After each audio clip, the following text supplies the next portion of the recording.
Imagine waking up one morning and discovering that everything you thought would make you happy, the career milestones, the possessions carefully accumulated, the social validation you worked so hard to earn has left you feeling more hollow than fulfilled. Imagine standing in the center of your meticulously constructed life and realizing you can barely recognize yourself anymore. The person staring back at you in the mirror wears your face, but their eyes seem distant, weary, carrying the weight of 1,000 unspoken compromises. When did you stop being yourself? When did your existence become this elaborate performance, this exhausting choreography of roles and expectations? Today we begin a journey that challenges everything you have been taught about success, happiness, and fulfillment. A journey that philosophers such as Lao Tzu, Henry David Thoreau, and Søren Kierkegaard explored in their lives and works. A journey that modern psychologists like Carl Jung and Viktor Frankl revealed through decades of studying human behavior. And as we move deeper and deeper, each insight will prepare you for the final revelation, the most powerful truth of all, the one that has the potential to transform your life from the inside out. But first, let me speak directly to you. If you are someone who seeks depth, reflection, psychological understanding, and a greater sense of inner balance, then this message is meant for you.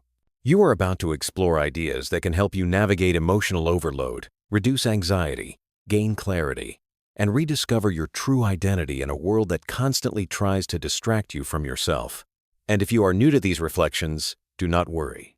You do not need prior knowledge in philosophy or psychology. All you need is willingness, because today is not merely an explanation. It is an invitation.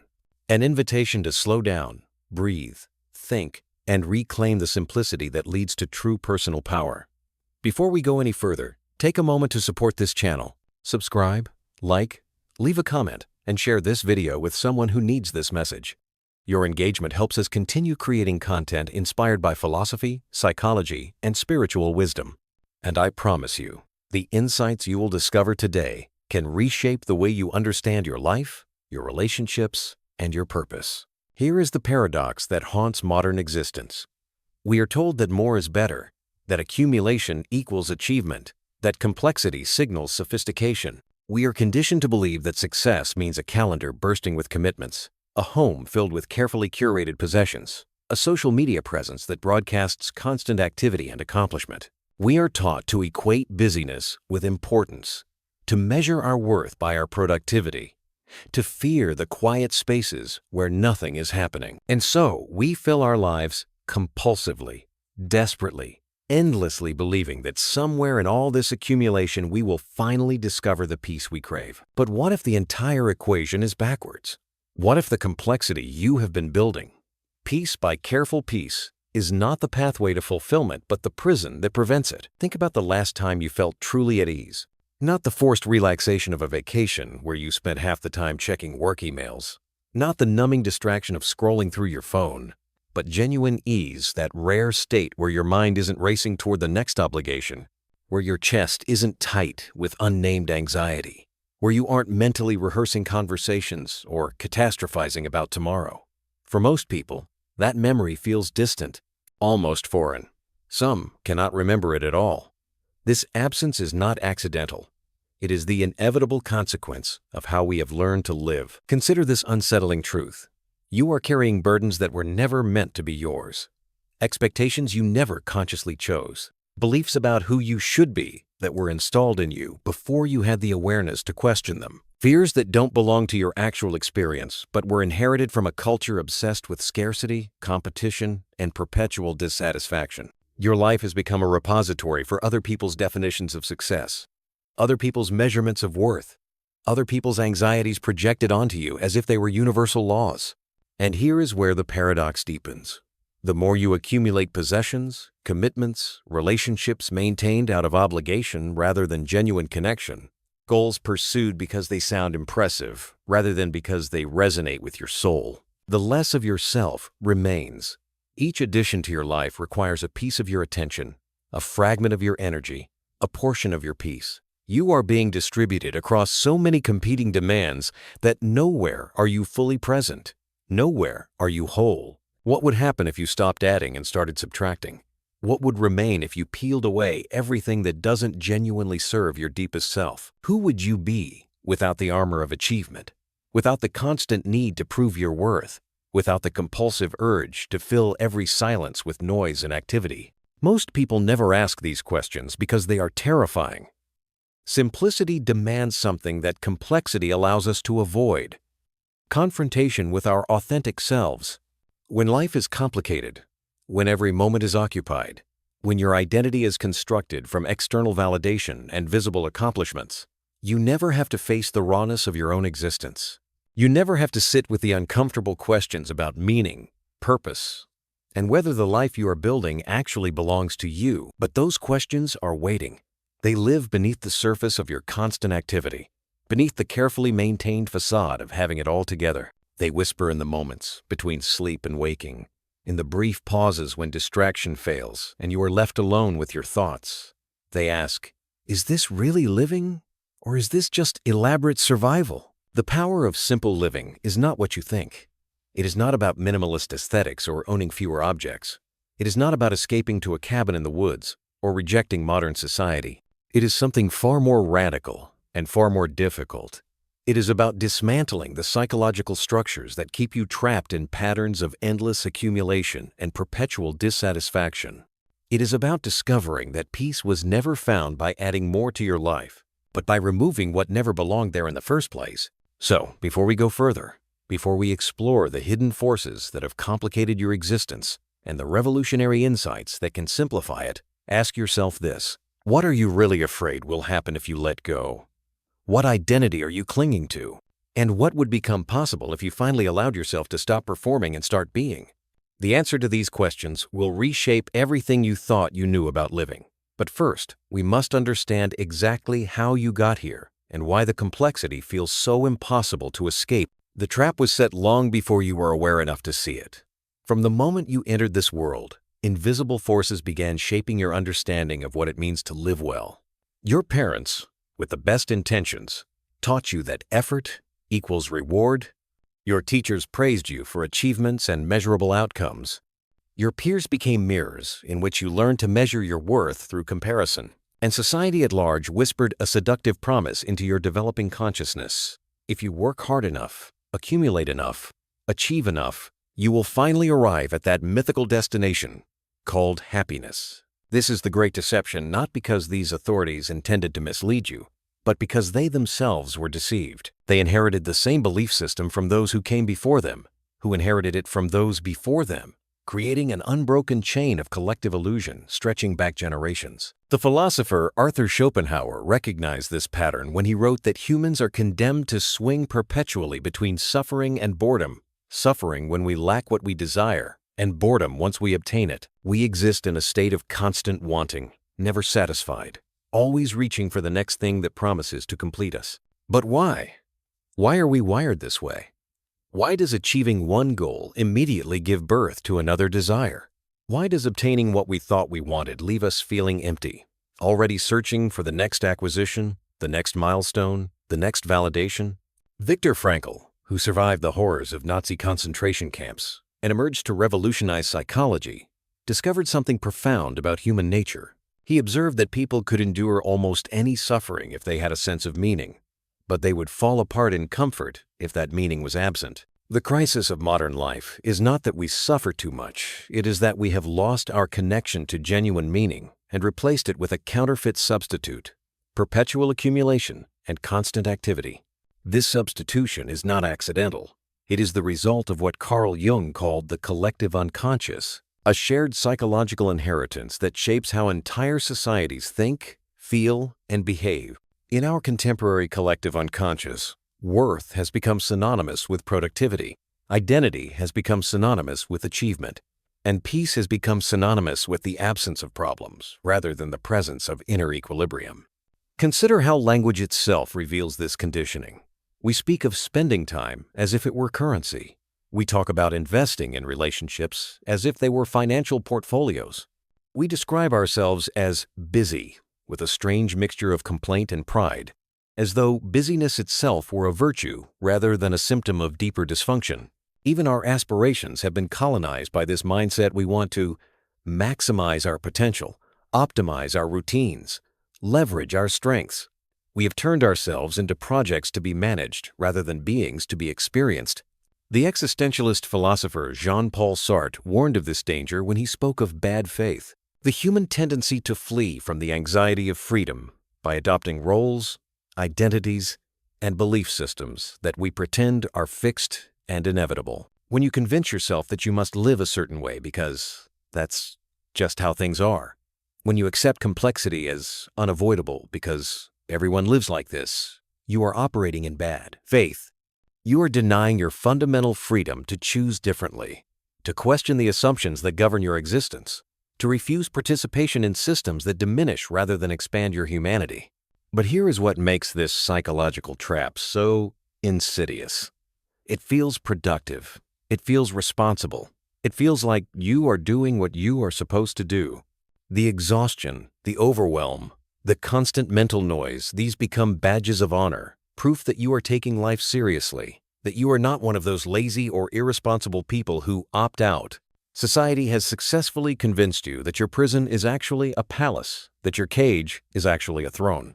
Friedrich Nietzsche saw through this deception with characteristic clarity. He recognized that most people live what he called herd morality, blindly following the values and behaviors of the crowd, without ever questioning whether those values serve their flourishing or diminish it. The herd celebrates busyness, so you become busy. The herd worships accumulation, so you accumulate. The herd defines success through external markers, so you chase those markers. And all the while, your authentic self, the unique, irreplaceable essence of who you actually are, withers in the shadows, starved of attention and expression. This is why simplicity feels so radical, so countercultural, so almost impossible to embrace. Simplicity is not just a lifestyle adjustment. It is an act of rebellion against the entire psychological infrastructure that has been constructed around you and within you. It is a refusal to participate in collective delusion. It is a declaration that your life belongs to you, not to the expectations, judgments, and definitions imposed by forces you never consented to. The hidden problem, then, is not that your life is too complicated. The hidden problem is that you have been systematically conditioned to believe that complexity equals significance, that busyness equals importance, that constant striving equals living. You have internalized a value system that treats peace as laziness, simplicity as failure, and contentment as settling for less. Until you recognize these psychological roots, until you see how deeply this conditioning runs, you will keep trying to simplify your external circumstances while remaining trapped in the same internal framework that creates complexity in the first place. And this is where the danger becomes most acute, because once you begin to see the cage, once you recognize the invisible forces shaping your choices, you cannot unsee them. The comfortable numbness that allowed you to move through life on autopilot begins to dissolve. The question becomes unavoidable. Now that you know how you got here, what will you do about it? The answer to that question will determine everything that follows. But before you can break free, you must first understand the full scope of what this conditioning has cost you, the consequences that remain hidden until you finally slow down enough to see them. The true cost of complexity reveals itself not in dramatic collapse, but in quiet erosion. It happens so gradually that you barely notice, like a photograph left in sunlight, fading imperceptibly day by day, until one morning you look at it and realize the image has become unrecognizable. This is what happens to your inner life when complexity goes unchallenged. The consequences accumulate in the shadows, shaping your reality in ways you cannot see until the damage has already been done. Consider your emotional landscape. When was the last time you felt a single, pure emotion without it being immediately contaminated by dozens of others? When was the last time you experienced joy without the shadow of guilt for not being productive? Or rest without anxiety about what you should be doing instead? Or satisfaction without immediately comparing your achievement to someone else's? This emotional fragmentation is not natural. It is the direct result of a mind that has been divided against itself, pulled in so many directions simultaneously that coherence becomes impossible. Neuroscience reveals what ancient wisdom always knew. The human brain was not designed to process the relentless stimulation of modern life. Your prefrontal cortex, the part of your brain responsible for decision-making, emotional regulation, and sense of self, becomes overwhelmed when faced with constant choices, perpetual notifications, and endless streams of information. What happens then is not simply stress. It is a fundamental degradation of your capacity for clear thinking, emotional stability, and authentic self-awareness. This is the first unseen consequence. You lose access to your own interiority. When your mind becomes a constant storm of competing thoughts, unresolved tensions, and fragmented attention, you can no longer hear the quiet voice of your intuition. You can no longer distinguish between desires that arise from your authentic self and desires that have been implanted by advertising, social conditioning, or the psychological need to belong. You become a stranger to yourself, living on the surface of your own existence, unable to dive deep enough to discover what you actually want, feel, or believe. The cognitive psychologist Daniel Kahneman demonstrated that humans operate with two systems of thinking: the fast, automatic, emotion-driven System 1, and the slow, deliberate, rational System 2. When your life becomes too complex, System 2 effectively shuts down from exhaustion. You stop thinking deliberately and start reacting automatically. You make decisions based on habit rather than intention. You respond to life rather than creating it. You become a passive participant in your own story, carried along by momentum rather than steering with purpose. But the consequences extend far beyond your individual psychology. They reshape your relationships in ways you rarely recognize until those relationships have already deteriorated. When you are emotionally fragmented and mentally exhausted, you cannot offer genuine presence to the people you love. You sit across from your partner at dinner, nodding at appropriate moments, but your mind is elsewhere, rehearsing tomorrow's presentation, worrying about finances, replaying an earlier conversation, planning the weekend's obligations. You are physically there, but you are not actually with them, and they feel it, even if neither of you has words for what is missing. This creates what psychologists call ambient intimacy deficit, the slow starvation of relationships not through conflict or betrayal, but through the gradual withdrawal of attention, presence, and emotional availability. Your connections become transactional rather than transformational. You see people to accomplish something, to fulfill a social obligation, to maintain appearances, to check a box on your mental to-do list rather than to genuinely connect with their humanity. And because everyone around you is operating under the same conditions, this shallow simulacrum of relationship becomes normalized. You convince yourself that this is just how adult relationships work, never recognizing that you are all slowly dying of the same loneliness while surrounded by people. There's another consequence, perhaps the most devastating of all: the loss of your capacity for meaning, making. Viktor Frankl taught that humans are meaning-seeking creatures. We do not primarily seek pleasure or power. We seek significance. We need to feel that our existence matters, that our choices have weight, that our lives are moving towards something that transcends mere survival. But meaning cannot be found in the frantic accumulation of experiences, achievements, and possessions. Meaning emerges from depth, not breadth. It arises from sustained attention, from commitment, from the patient cultivation of what matters most. When your life becomes too complex, you lose the capacity for this depth.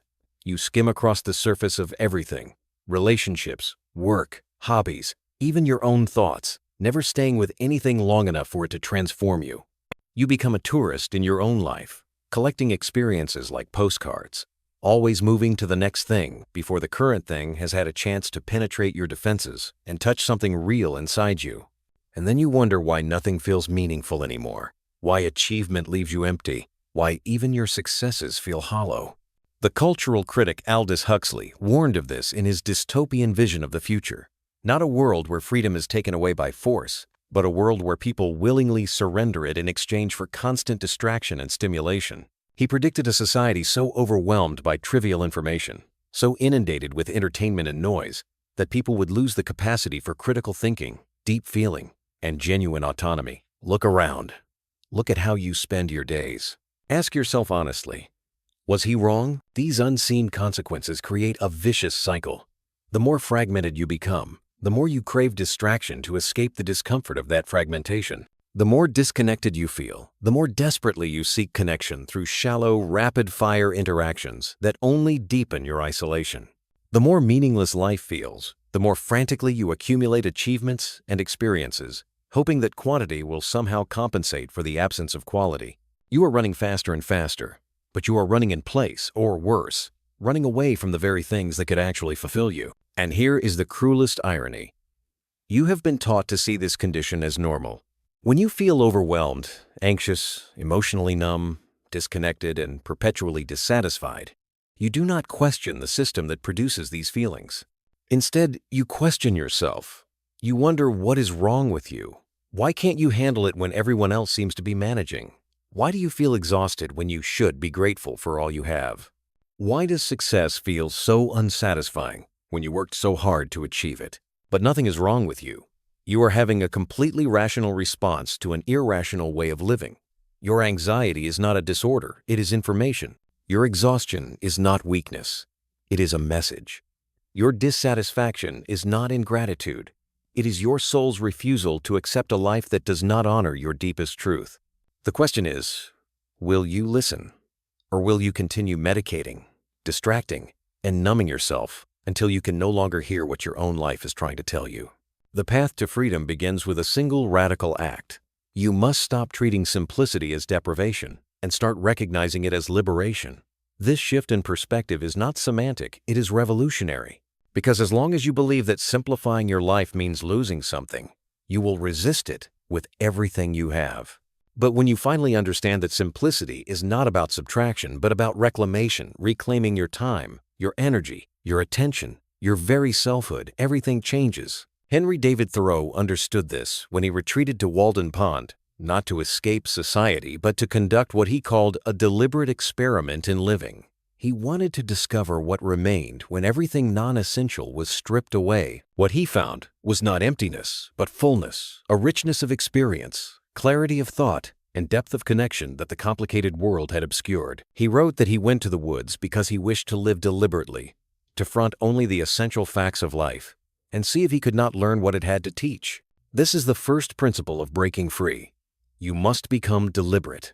Deliberate means conscious, intentional, aware of why you make the choices you make. Most people live on autopilot, responding to stimuli rather than creating from intention. They say yes to obligations they do not want, buy things they do not need, maintain relationships that drain rather than nourish them, pursue goals that belong to someone else's vision of success. They do all of this automatically, without pausing to ask, is this mine? Does this serve me? Does this align with who I actually am? The rebellion against complexity begins when you start asking those questions about everything in your life. Every commitment, every possession, every relationship, every belief, every routine, every expectation. You examine each one with ruthless honesty and ask, if I were designing my life from scratch today, would I choose this? Or is this something I inherited, accepted, or accumulated without conscious consent? This process is uncomfortable because it forces you to acknowledge how much of your life you have been living for others. How many of your choices were made to avoid disappointing your parents, to keep up with your peers, to meet society's standards, to prove something to people whose opinions should not matter? The Stoic philosopher Seneca warned that we suffer more in imagination than in reality. We torture ourselves with fears of judgment, with anxiety about hypothetical futures, with regret about unchangeable pasts. But when you begin to live deliberately, you stop allowing these phantoms to dictate your choices. Here is the second principle. Simplicity requires courage, not just discipline. Anyone can declutter a closet or delete apps from their phone. Those are mechanical acts. True simplification demands that you confront the psychological reasons you accumulated complexity in the first place. What void were you trying to fill? What pain were you trying to avoid? What identity were you trying to construct through accumulation? Carl Rogers, the founder of humanistic psychology, believed that psychological health requires what he called congruence, alignment between your inner experience and outer expression, between who you are and how you live. When your life is filled with things that do not reflect your authentic self, you exist in a state of incongruence. And this incongruence creates the ambient anxiety, the persistent dissatisfaction, the feeling that something is fundamentally wrong even when everything appears fine on the surface. Breaking free means creating congruence. It means having the courage to disappoint people, to violate expectations, to appear unsuccessful by conventional standards, if that is what living authentically requires. It means saying no frequently, firmly, without elaborate justification to anything that pulls you away from your center. And this is terrifying because from childhood you have been conditioned to believe that your worth depends on pleasing others, on fitting in, on meeting external standards of achievement and acceptability. But consider what happens when you finally exercise this courage. When you remove an obligation that was draining your energy, you do not create a void, you create space. Space for rest, space for creativity, space for relationships that actually nourish you, space for pursuits that ignite genuine enthusiasm rather than dutiful compliance. The philosopher Alan Watts taught that life is not a journey with a destination, but a musical thing, meant to be danced and sung rather than endured. But you cannot dance when you are carrying unnecessary weight. The third principle is this: simplification is an ongoing practice, not a one-time event. You cannot purge your life of complexity once and consider yourself done. Complexity will continuously attempt to reestablish itself because the forces that created cultural conditioning, psychological patterns, societal pressure, do not disappear. You must develop what the Buddhists call mindful vigilance, a continuous awareness of what you allow into your life and why. This means establishing boundaries that protect your inner space. It means creating rituals that anchor you in what matters. It means regularly auditing your commitments, possessions, relationships, and thought patterns to ensure they still serve your highest self. Søren Kierkegaard wrote that anxiety is the dizziness of freedom, the overwhelming awareness of infinite possibility. Simplicity is how you transform that dizziness into direction. By consciously choosing what you say yes to, you give shape and meaning to your freedom, rather than being paralyzed by it. There is a fourth principle that few discuss, but that changes everything. You must simplify your identity before you can simplify your life. Most people try to simplify externally while maintaining complex, contradictory self-concepts internally. They want fewer possessions, but still identify as successful. They want less stress, but still define themselves by their productivity. They want deeper relationships, but still measure their worth by how many people know them. These contradictions make lasting simplification impossible. If your identity depends on being seen as busy, you will unconsciously recreate busyness even after clearing your calendar. If your self-worth requires constant achievement, you will fill every freed moment with new projects. True simplification requires that you simplify who you believe you are, that you strip away the layers of constructed identity and reconnect with something more essential, not your resume or your possessions or your achievements, but the quiet awareness beneath all of that. This is the rebellion that actually threatens the status quo. Not opting out of society, but opting into yourself so completely that society's definitions lose their power over you. You stop performing. You stop proving. You stop defending. You simply exist from a place of such deep self-knowledge that external validation becomes irrelevant. And when you do this, something extraordinary happens.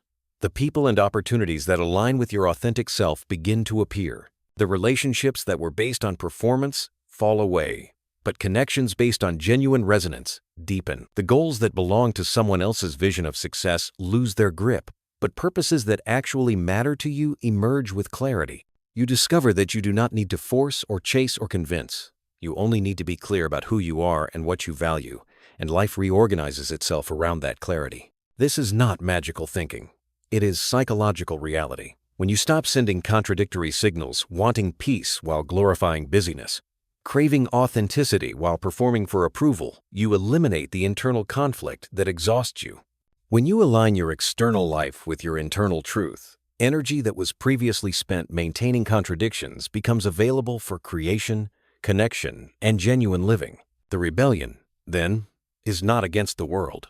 It is a rebellion against the false versions of yourself that you have been maintaining to survive in a world that never really understood you. And once that rebellion succeeds, once you reclaim yourself from the forces that colonized your consciousness, you are ready for the final truth, the one that makes everything else make sense. Take a breath. Let everything we have explored settle for a moment.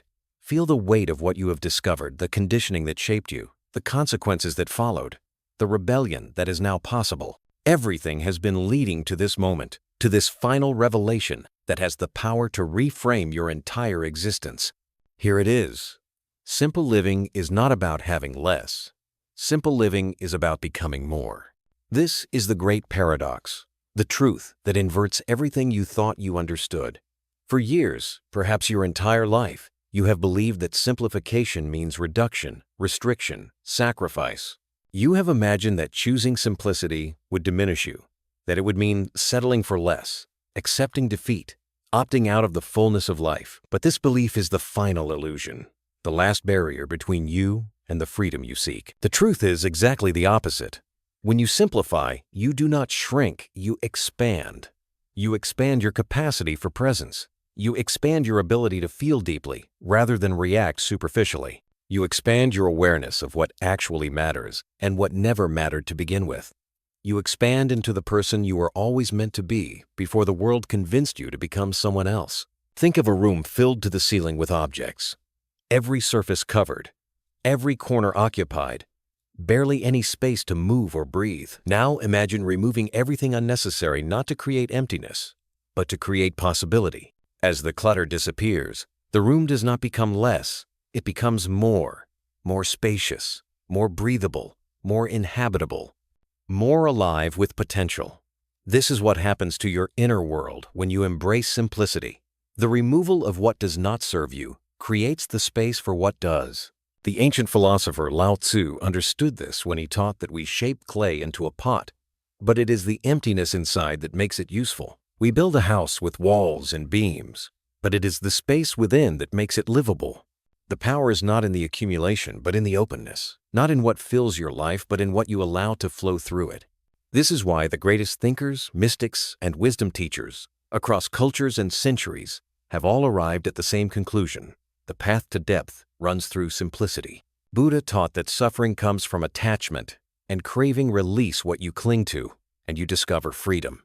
Jesus spoke of camels and needles, warning that accumulation becomes a barrier to spiritual truth. The Stoics practiced voluntary discomfort to remind themselves that they did not need what they thought they needed. They all recognized something fundamental about human consciousness. You cannot know yourself when you are buried beneath layers of noise, distraction, and accumulated complexity. But let us go deeper still, to the most transformative insight of all. When you simplify your external life, when you remove the unnecessary obligations, possessions, and distractions, you create the conditions for internal transformation. And that internal transformation is not an endpoint. It is a beginning. It is the moment when you stop being shaped by your circumstances and start shaping them. When you stop reacting to life and start creating it. When you stop surviving and start living. Viktor Frankl discovered this truth in the most extreme circumstances imaginable. In the concentration camps, stripped of everything, possessions, dignity, certainty about the future, he observed that some prisoners maintained their humanity while others collapsed. The difference was not in their circumstances, which were equally horrific for everyone. The difference was internal. Those who survived with their souls intact were those who had found meaning that transcended their conditions. They lived from the inside out rather than allowing their external reality to dictate their internal state. This is the ultimate power of simple living. It teaches you to live from the inside out. When your sense of self is not dependent on what you own, what you achieve, or what others think of you, you become unshakable. Not because nothing affects you, but because nothing can displace you from your center. You remain anchored in something deeper than circumstances in your values, your essence, your connection to what is genuinely meaningful. Consider what this means practically. When you are no longer dependent on external validation, you stop making choices designed to impress others and start making choices that honor your truth. When you are no longer measuring your worth by productivity, you stop treating rest as laziness and recognize it as essential nourishment. When you are no longer collecting experiences to prove you are living fully, you can actually be present for the experiences you have. When you are no longer performing an identity, you can relax into being yourself. This is what it means to become more through having less. You become more present, more authentic, more emotionally available, more creatively alive, more spiritually grounded, more intellectually clear, more relationally connected, more purposefully directed. You do not diminish, you concentrate. Like light focused through a lens, all of your scattered energy suddenly becomes coherent, powerful, capable of illuminating what was previously hidden and igniting what was previously dormant.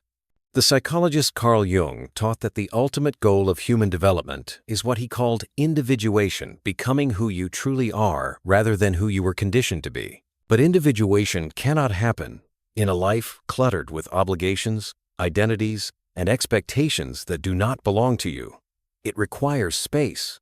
It requires silence. It requires the courage to strip away everything false so that what is true can finally emerge. This is why simple living is not a retreat from life. It is the fullest possible engagement with it. When you remove the distractions, you can finally pay attention. When you quiet the noise, you can finally hear. When you slow down, you can finally see. You discover textures, nuances, depths that were always there but that you were moving too fast to notice. A conversation becomes an encounter. A meal becomes an experience. A moment becomes an eternity. Not because anything external has changed, but because you have finally become present enough to receive what life has always been offering. And here is where everything comes full circle, back to that question we asked at the very beginning. Who would you be without the pressure to prove yourself, without the urge to constantly compare, without the belief that your worth is measured by what you accumulate? Now you know the answer. You would be more yourself than you have ever been, more alive than you knew was possible, more free than you dared to imagine. The power of simple living is that it returns you to yourself. It reconnects you with the person you were before the world told you who to be. Before you learned that love must be earned. Before you believed that rest must be justified.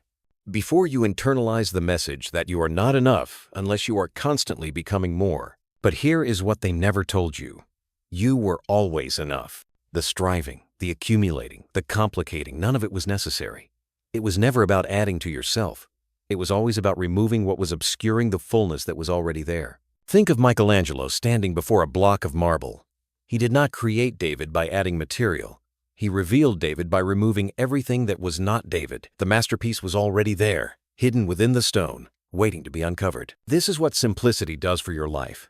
It chips away at everything that is not essentially you until what remains is the masterpiece you have always been. So let me ask you one final time. With everything we have explored together, what will you remove? What layer of false identity, unnecessary obligation, inherited expectation, or accumulated clutter will you let go of first? Not because you have to, but because you finally understand that holding on to it costs you more than releasing it ever could. The journey of simple living is not easy. It requires courage to disappoint others. It requires strength to resist cultural momentum. It requires wisdom to distinguish between what matters and what merely seems urgent. It requires patience because the benefits often emerge slowly, quietly, in ways that cannot be measured or displayed. But I promise you this. On the other side of that difficulty lies a life you barely remember as possible, a life where you wake up without dread, where your days feel spacious rather than suffocating, where your relationships are deep rather than shallow, where your work is meaningful rather than mechanical, where your rest is restorative rather than guilt-inducing, where your mind is clear rather than cluttered, where you finally feel like yourself again.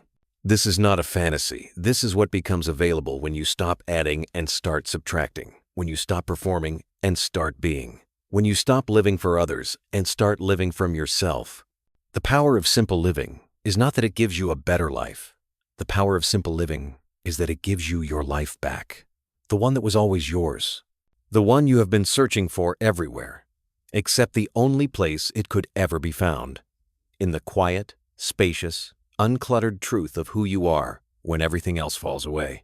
So begin. Not tomorrow, not when circumstances align, not when you have more time or less responsibility or better conditions. Begin now, with one small act of simplification, one unnecessary commitment declined, one possession released, one expectation questioned, one moment of presence reclaimed. Because every act of simplification is an act of self-reclamation. Every time you choose what matters over what merely occupies space, you are choosing yourself.